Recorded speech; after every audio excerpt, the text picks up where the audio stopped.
Ka-farmer, mayong adlaw sa tanan. Ato na po ning isubay ni ato ang bukiran. Ayan.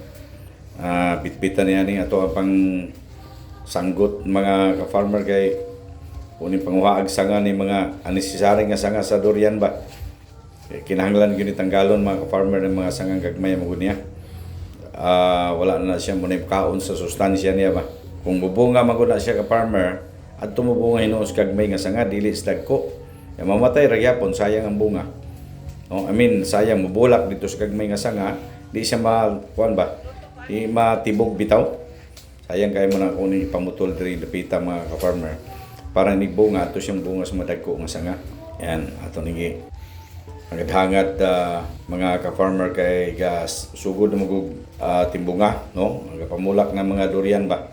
Ya, samtang wa pa mubulak siya, nagalon ta ng mga gagmay daan sa nga mga ka-farmer.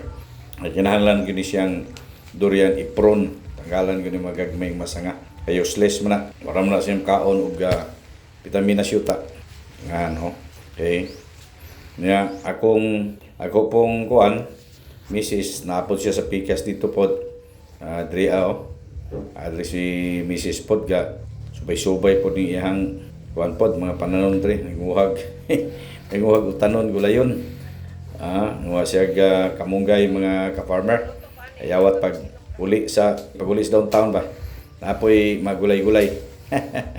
Ano na siya mga ka-farmer. Thank you for watching. Please like, share, and follow my page. And also my YouTube, Lyndon Senior Katulong. Thank you.